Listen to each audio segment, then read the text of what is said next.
conocí a Julián en un simposio sobre ética y derecho. Yo acababa de ser nombrada directora de estrategia y, aunque mi carrera era un cohete en ascenso, mi vida personal se sentía como un desierto de soledad ejecutiva. Entonces apareció él. No era el típico hombre que intentaba impresionarme con su reloj o su coche. Julián me impresionó con su atención absoluta.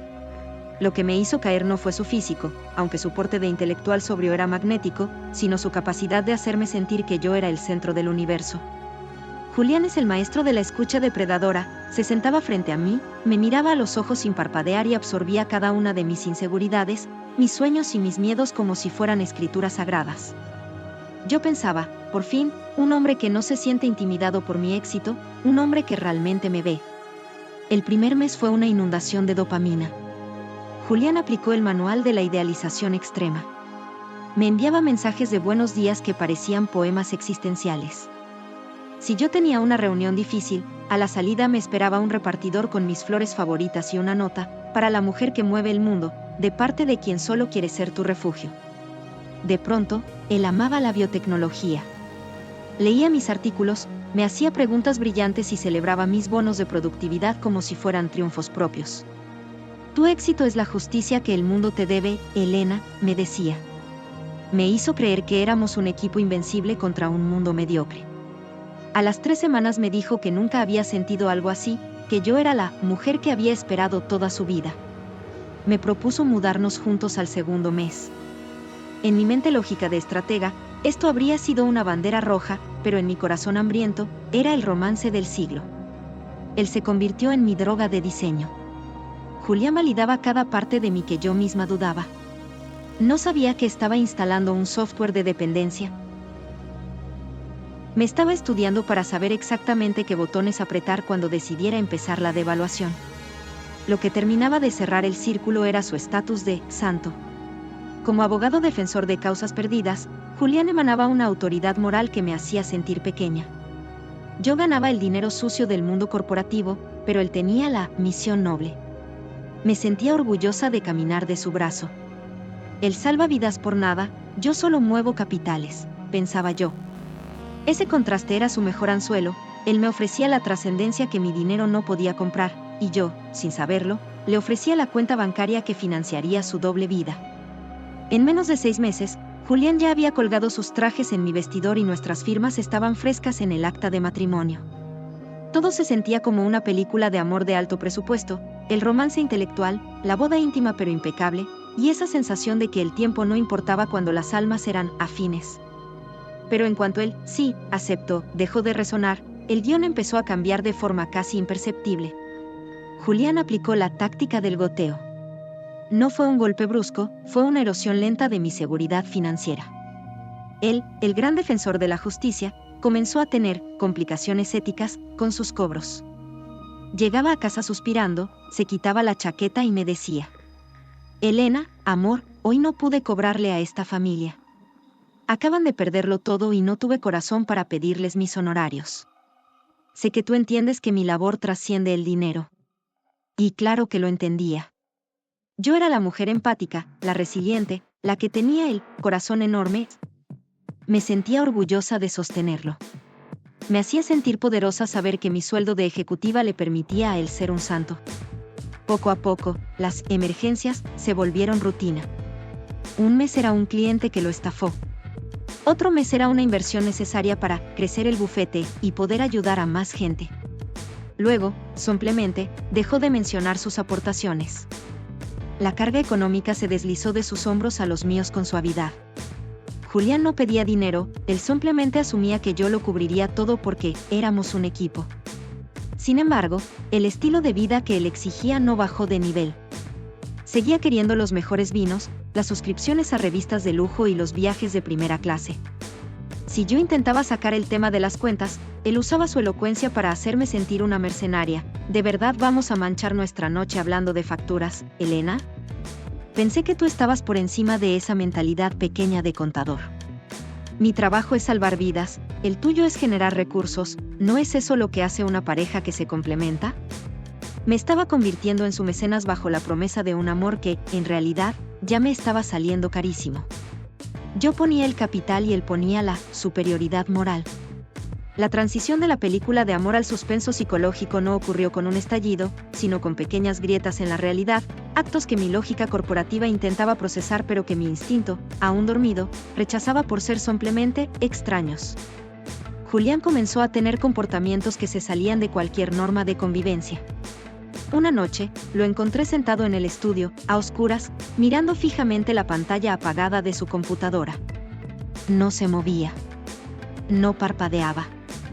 Estuve ahí, en el umbral de la puerta, durante casi un minuto antes de que él notara mi presencia. ¿Julián? Le pregunté con un hilo de voz. ¿Está todo bien?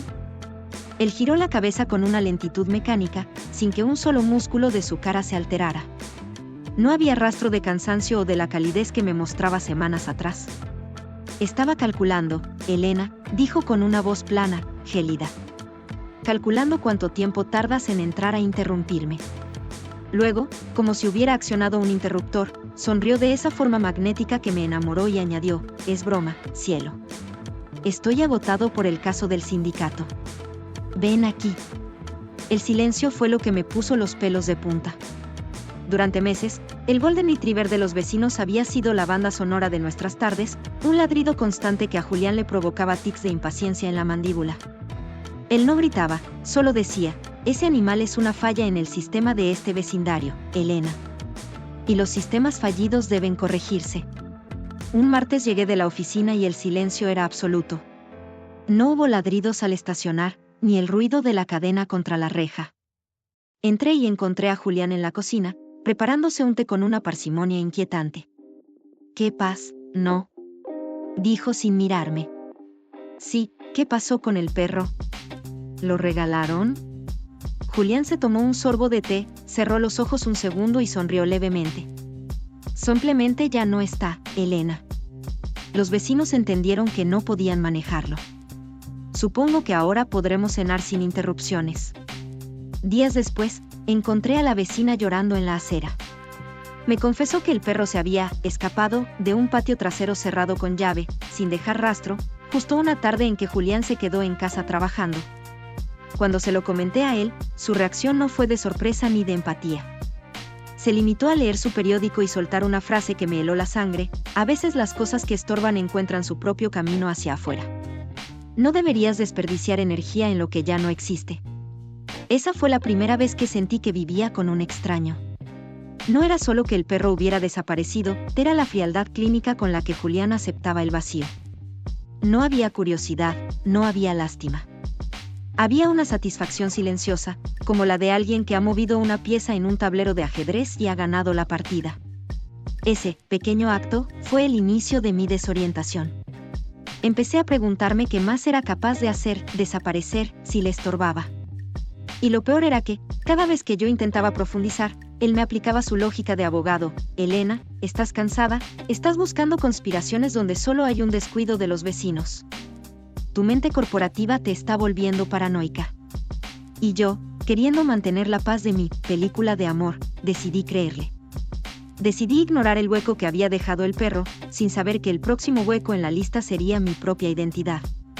Luego estaban los gastos. Un viernes revisé mi estado de cuenta y vi un cargo de $5,000 en una tienda de antigüedades náuticas. Yo nunca había estado ahí. Ah, eso, dijo él, mientras descorchaba un vino que yo había pagado. Es un sextante del siglo XIX. Un regalo para un juez que ha sido clave en mi carrera. Es una inversión estratégica, Elena. ¿O prefieres que perdamos la influencia que hemos construido porque te duele gastar en lo que realmente importa? Él no pedía permiso, pedía perdón con una altanería que me hacía sentir pequeña, como si mi dinero fuera una herramienta ruda y su criterio fuera el arte que le daba propósito. Estaba usando mi esfuerzo para comprar favores y alimentarse a sí mismo, mientras me dejaba a mí con la sensación de que, si me quejaba, la mala persona era yo. El nivel de seducción de Julián no era terrenal, era una ingeniería de la personalidad. Lo que yo no sabía mientras pagaba nuestras cenas de lujo, es que Julián estaba cultivando a 3 mujeres más y a un colega del bufete, todos bajo premisas distintas, todos creyéndose los únicos protagonistas de su vida. Él no necesitaba esconderse en callejones. Julián seducía a plena luz del día, frente a mis propios ojos. En las cenas de mi empresa, lo veía acaparar la atención de mis jefas. No coqueteaba de forma barata, las desafiaba intelectualmente. Las escuchaba con una intensidad que las hacía sentir las mujeres más brillantes de la sala. Luego, cuando nos íbamos, me decía con asco: pobres mujeres, tan exitosas y tan vacías, solo yo soporto este ambiente por ti. Y yo, cegada, me sentía especial, sin ver que ya les había sembrado el anzuelo de su misterio a todas ellas. A la vez, mantenía a una pasante del juzgado convencida de que yo era una esposa fría y materialista, que lo tenía secuestrado económicamente.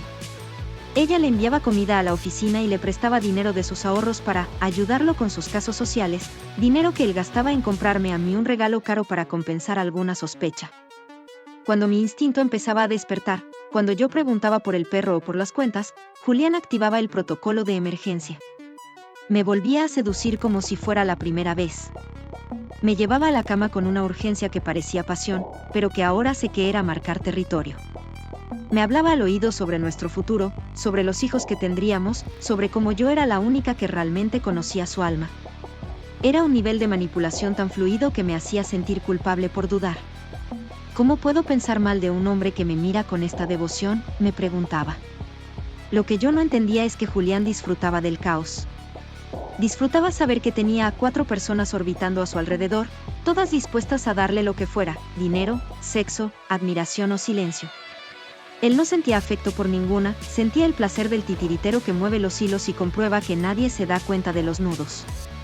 Julián era el hombre que podía estar dándome un beso de buenas noches, cargado de ternura, mientras debajo de la almohada su teléfono vibraba con un mensaje de otra mujer a la que le acababa de prometer que dejaría todo por ella. Y su pulso no se aceleraba. Su respiración seguía siendo la de un hombre en paz. Esa es la marca del psicópata, la calma absoluta en medio de la traición. El encierro de la pandemia fue el laboratorio donde el aire se volvió irrespirable. Para un psicópata integrado, que necesita el escenario del mundo para repartir sus máscaras, quedar confinado en 4 paredes conmigo fue su peor pesadilla. Sin sus audiencias en el juzgado ni sus cenas de trabajo, la energía de Julián se volvió errática, como un animal enjaulado que empieza a morderse su propia cola. Fue en esos meses de silencio total cuando la realidad, finalmente, se abrió paso a través de una grieta que ni siquiera él pudo sellar con su oratoria. Sucedió un martes por la tarde. Julián estaba en una videoconferencia privada, en el estudio, la misma que duraba horas cada día.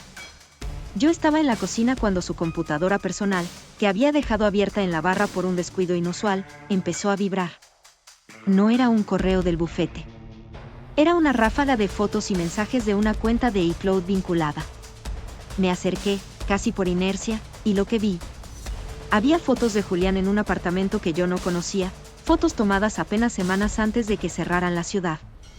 Había mensajes con una mujer donde él le explicaba que mi dinero ya estaba casi asegurado en una cuenta conjunta y que el plan de salida estaba en marcha. Pero lo más devastador fue verlo en video, Julián, riéndose de mi necesidad de afecto, burlándose de mi ingenuidad corporativa, mientras brindaba con una copa de vino que yo misma había comprado. El corazón me dio un vuelco tan violento que sentí que se me detenía. En ese momento, Julián salió del estudio. Vio la computadora. Me vio a mí. El silencio que siguió fue más pesado que cualquier grito. Sus ojos, por una fracción de segundo, se vaciaron. Pero entonces, Julián activó el protocolo. Intentó la técnica que siempre le había funcionado, el llanto de diseño. Se derrumbó en una silla. Se cubrió la cara con las manos y empezó a sollozar. Elena no es lo que parece. Ella es una extorsionadora. Me obligó a decir esas cosas, me amenazó con arruinar tu carrera si no le daba dinero. Esos mensajes, los escribí bajo presión para protegerte a ti. Pero esta vez, algo en mí se había quebrado definitivamente.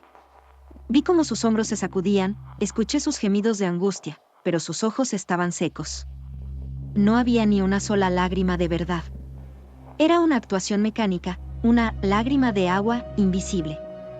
Julián. Te grabaste brindando por haberme engañado con mis propios bonos anuales.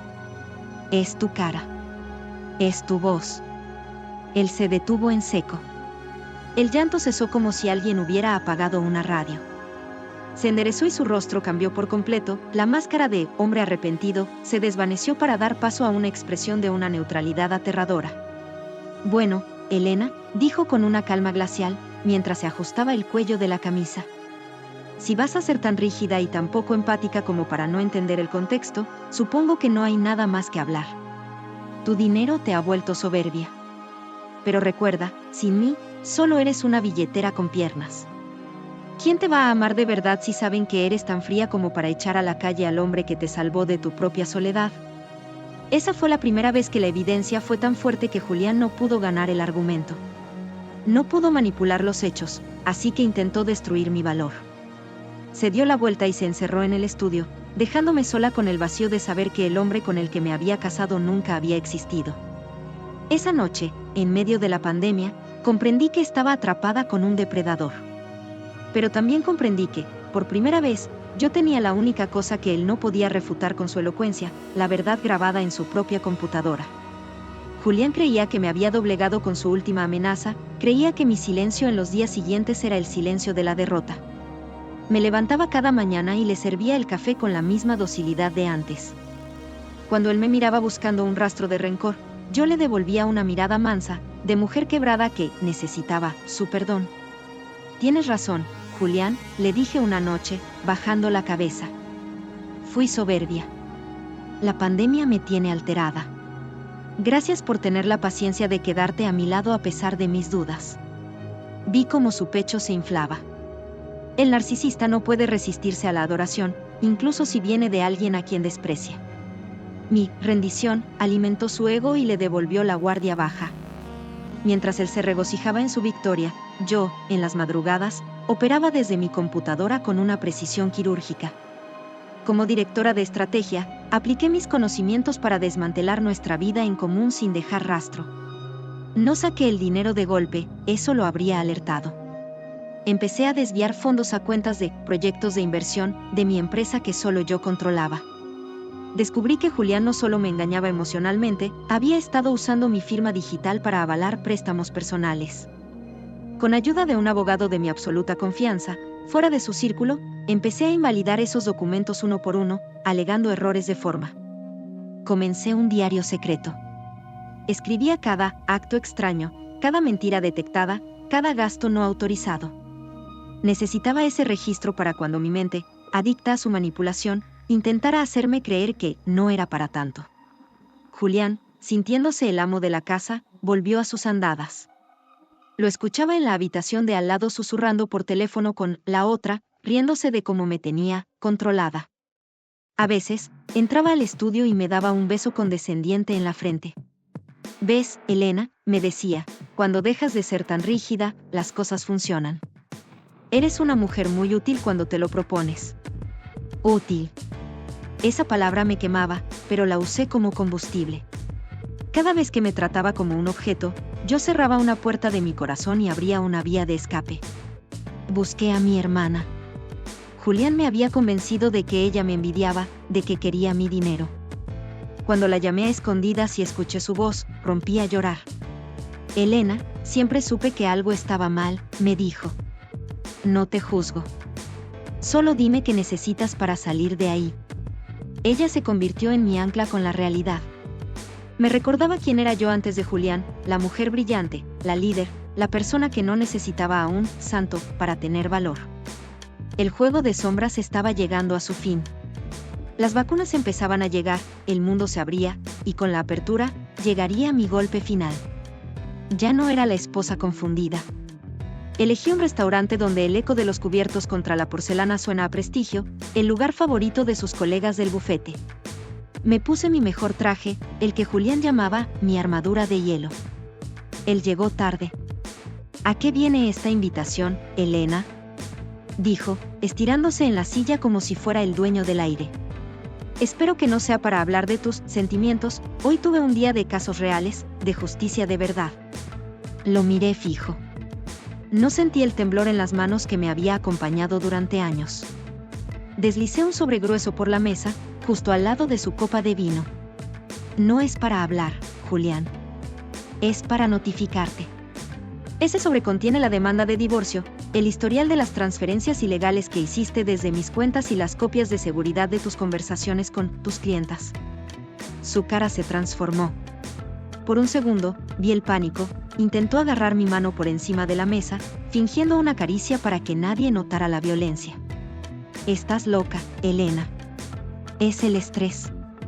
Estás destruyendo nuestra familia por una rabieta. Nuestra familia fue un proyecto que yo financié y tú saboteaste, le respondí, levantándome. Ya no soy tu cuenta de ahorros, ni tu público, ni tu cómplice. Mi abogado tiene instrucciones de filtrar todo esto si intentas acercarte a menos de 100 metros de mí. Salí de ahí sin mirar atrás. Escuché como su silla chirriaba contra el suelo, pero no me detuve. Cerrar la puerta fue la parte fácil, mantenerla cerrada fue una guerra. Al principio, el contacto cero dolió como una herida abierta. Él me buscó de todas las formas posibles, flores en mi oficina con notas de arrepentimiento, correos electrónicos donde me culpaba de su supuesta depresión, llamadas a mis amigas diciendo que yo necesitaba ayuda psiquiátrica. Hubo noches en las que estuve a punto de desbloquearlo. Extrañaba la droga del love bombing, la ilusión de ese hombre perfecto que nunca existió. Pero mi red de apoyo, mi hermana y mis amigas, se convirtió en mi muro de contención. Ellas me quitaban el teléfono, me recordaban el silencio de la casa cuando el perro desapareció y me hacían leer, una y otra vez, mi diario de agresiones. No lo extrañas a él, me decía mi hermana, extrañas la mentira que él te vendió. Hoy, un año después, ya no reconozco a esa mujer que pedía perdón por ser exitosa. Entender sus técnicas, la triangulación, el gaslighting, la estafa emocional, no solo me salvó la vida, me devolvió mi identidad. Recuperar mi dinero fue importante, pero recuperar mi realidad fue el verdadero triunfo. He vuelto a confiar en mi instinto. Ahora, en mi consultora, cuando veo a un perfil como el de Julián, esos hombres que parecen demasiado perfectos, demasiado carismáticos, demasiado santos, mi piel se eriza y mi mente activa todas las alarmas. Ya no soy una víctima de un psicópata, soy la arquitecta de mi propia libertad. ¿Y Julián? Julián no es más que una sombra que se disolvió en cuanto dejé de proyectar mi luz sobre él.